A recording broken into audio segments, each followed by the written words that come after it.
La consigna de esta semana es: soy generoso cuando comparto mi tiempo. Y en nuestra sesión de Historia Universal, hoy vamos a conversar sobre la situación política que vivía Europa hacia el siglo XVIII, en pleno apogeo de la Ilustración.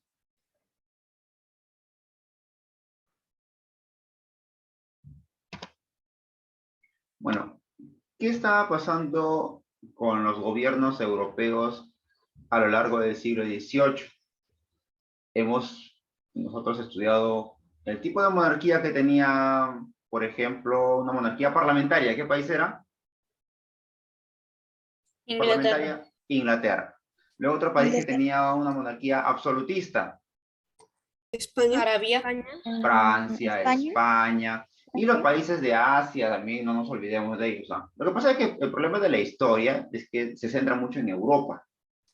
¿Te acuerdas cuando hicimos Grecia, Roma? Hablamos siempre de Europa y cuando nos dimos cuenta, habían pueblos extranjeros alrededor, los bárbaros. Igual acá, estamos viendo las monarquías europeas. Sí, pero en África también hay civilización. En Asia también, en Oceanía, en América incluso, pero no lo tocamos mucho. Entonces sí es cierto, tienes razón, en Asia se están desarrollando los pueblos, en China, en Arabia, en la India, pero la historia lamentablemente se centra en los acontecimientos europeos, ¿ya? Pero también estaba desarrollándose una idea llamada la Ilustración, que se basa en la razón, entonces las monarquías entraron en conflicto. Hoy vamos a comenzar estudiando solamente el aspecto occidental de Europa. Vamos a centrarnos en los países de Francia e Inglaterra. La próxima semana veremos lo que estaba ocurriendo en el lado oriental, como es el caso de Prusia, Austria y Rusia, ¿ya? Porque tú sabes que por geografía básica, Rusia es un país que se encuentra tanto en Europa como en Asia. Vamos a comenzar con el caso de Francia. Yo sé que tú reconoces a este personaje. Lo hemos visto varias veces y están expuestos sobre él. Luis XIV. Luis XIV. Luis XIV. Un personaje que llevó a Francia a la cima de Europa, es decir, fue la máxima potencia europea desplazando a España, ¿te acuerdas? Hacia el siglo XVII, XVI todavía, España se había convertido en potencia. Y vimos los factores. ¿Qué tenía España que Francia no tenía? ¿Qué tenía en América? Oro. Colonias. Colonias, oro, materia prima, trabajadores, oro, impuestos, guacamaya, Materiales minería, preciosos. animales metales exóticos. preciosos, de todo. Y España se Animales convirtió, pues, exóticos cuentan. en el país más poderoso de Europa. Pero como no hizo nada con esas riquezas, solamente las almacenó y las almacenó, Francia e Inglaterra se dedicaron a elaborar industrias, a mejorar su comercio, a robarle a España incluso. Con la llegada de Luis XIV al poder francés, Francia se convierte en potencia. Máximo exponente del absolutismo, lamentablemente, como todos los mortales, tiene un ciclo de vida. Al cumplir su ciclo de vida, lo sucede un nuevo rey, Luis XV. Pero tú ya sabes cómo pasa en esta época de la Edad Moderna. Puede haber una familia que tiene muchos hijos, pero la mayoría de ellos va a fallecer. Si tiene 6, 8 hijos, sobrevivirá uno, sobreviven 2. Entonces, cuando Luis XIV muere, Luis XV asume el cargo, pero a temprana edad, muy jovencito. Era incluso menor de edad sin tener conocimiento sobre la política. Así no puede gobernar un rey. ¿Qué requiere? ¿A quién necesita? Luis XV. Un mentor, algo Al parecido. pueblo. Eso, un mentor, un ayudante, un asistente, un asesor, como quiera llamarlo. En Francia se le llamó el Consejo de Regencia. Era un grupo de intelectuales, un grupo de aristócratas, clase alta con dinero, que estaban ayudando al rey Luis XV a gobernar mientras que él todavía era menor de edad. Pero no era la única función del Consejo de Regencia. De repente, el rey, que ya fuera mayor de edad, sale a otro país, de repente a hacer una negociación o invadir, el Consejo de Regencia se queda gobernando en nombre del rey. Gobernaba en ausencia del rey, y cuando era menor de edad. Entonces Luis XV siguió todos los consejos de este grupo de intelectuales aristócratas. Pero como eran aristócratas, aprovecharon que Luis XV era todavía muy joven y débil de carácter para recuperar el poder que Luis XIV les había quitado. Porque Luis XIV era bastante absolutista. Y cuando la aristocracia le decía algo, Luis XIV decía, no, solamente el rey. Y a la aristocracia la tenía un poco relegada. Entonces, con Luis XV, esa aristocracia va recuperando sus privilegios, no paga impuestos, tiene mejores beneficios, recibe los mejores tributos, etc. Y este Consejo de Regencia va a estar liderado por Felipe, Duque de Orleans, conocido solamente como Felipe de Orleans. Entonces, Francia, con el ascenso de Luis XV al poder, empieza su declive. De lo bien que estaba con Luis XIV, empieza poco a poco a decaer en importancia y poderío. Mala administración económica, un mal gobierno de Luis XV y su Consejo de Regencia. Los aristócratas le quitan la importancia y el poder a Luis XV.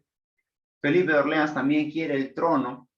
Entonces, Francia se debilita. Y lo peor para Francia, se mete en una guerra. Ahora vamos a ver qué guerra es esa.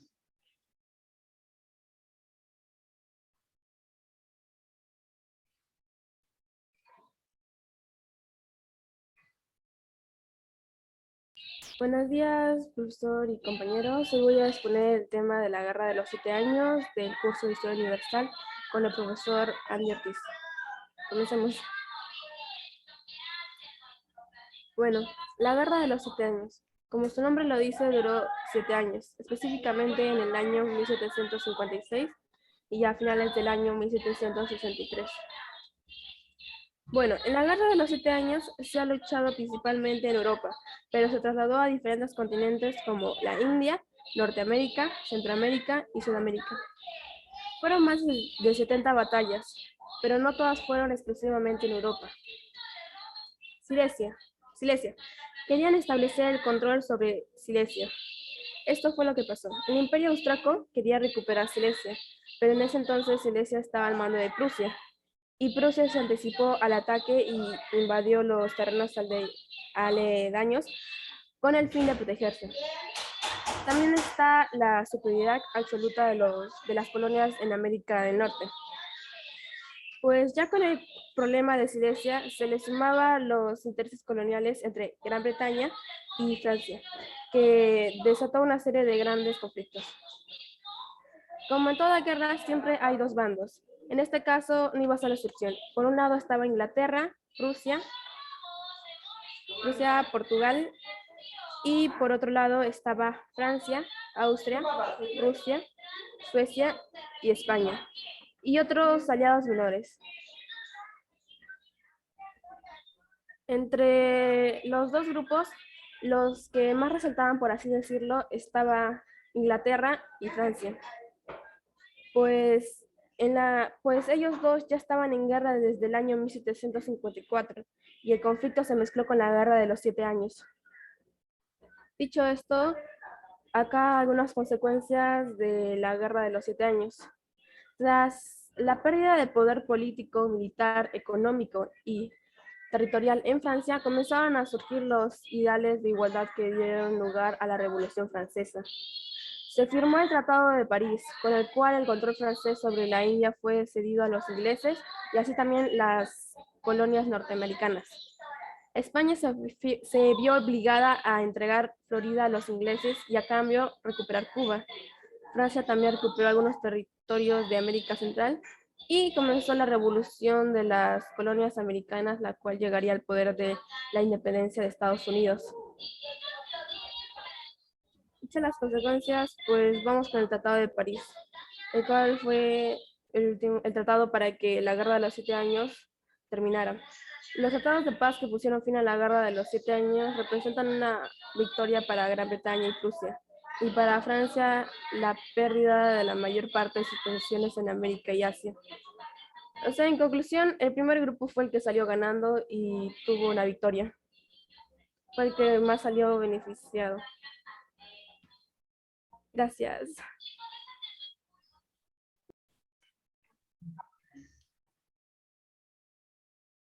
Luego de la derrota en la Guerra de los 7 años, asume el cargo de Francia el sucesor, Luis XVI. Y hay muchas expectativas. Uy, heredero de Luis XIV, esperemos que lo haga mucho mejor. Pero ya en su rostro se le ve, ¿cierto? Yo lo veo más artista que político. Luis XVI es considerado uno de los peores gobernantes que ha tenido Francia. Despilfarrador, derrochador.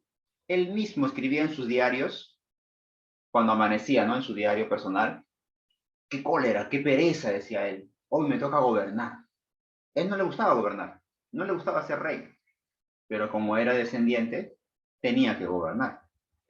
Él aprendió un oficio, él era cerrajero, él trabajaba haciendo candados y le gustaba mucho hacer eso. Él prefería irse de cacería, irse a hacer esos oficios de artesanía que gobernar. Y bueno, como lo gobernaba, lo hacía mal también. Pero no fue el único responsable. Él estaba casado con la princesa de Austria, María Antonieta, que también era despilfarradora y derrochadora de dinero. A ella la llamaban Madame Déficit, porque era más lo que gastaba de lo que ganaba. Francia ofrecía enormes banquetes para la aristocracia que había recuperado su poder, mientras que su pueblo se moría de hambre. Es por eso que las malas gestiones de Luis XVI, las malas decisiones de este rey, llevan al estallido de la Revolución Francesa y terminarán con la decapitación del rey Luis XVI y su esposa María Antonieta.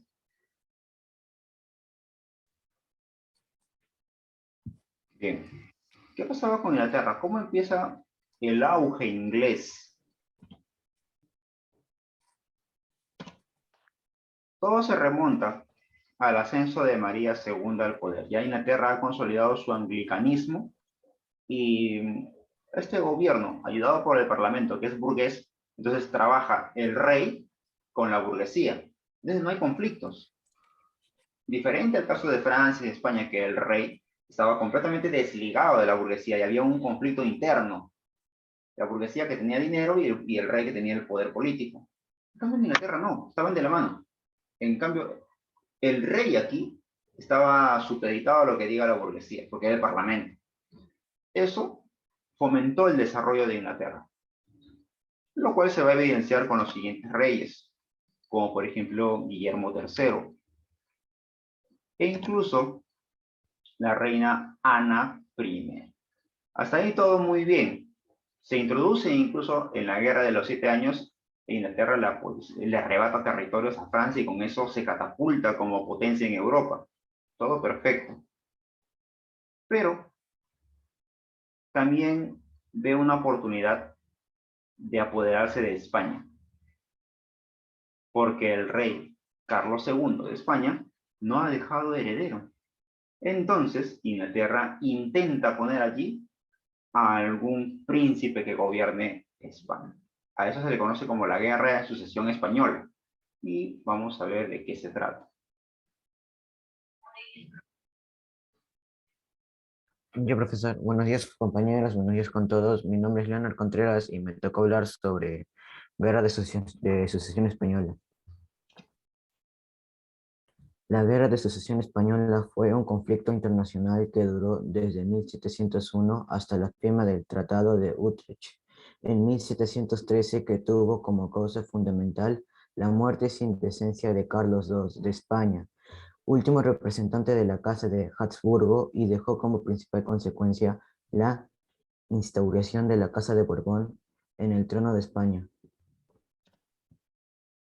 En el año 1700, tras la muerte de Carlos II, Habsburgo enfrentó a Francia y al Sacro Imperio por el otro en el intento de instalar el trono de España a sus candidatos.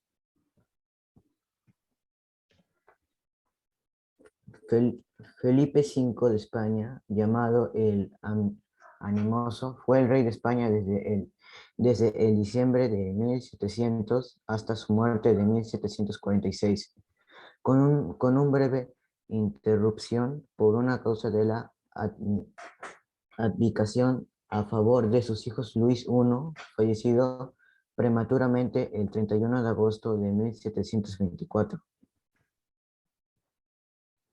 Carlos V de Habsburgo fue el emperador del Sacro Imperio Romano Germánico como Carlos V, rey de Hungría como Carlos III y el rey de Bohemia como Carlos II. Gracias por haber escuchado.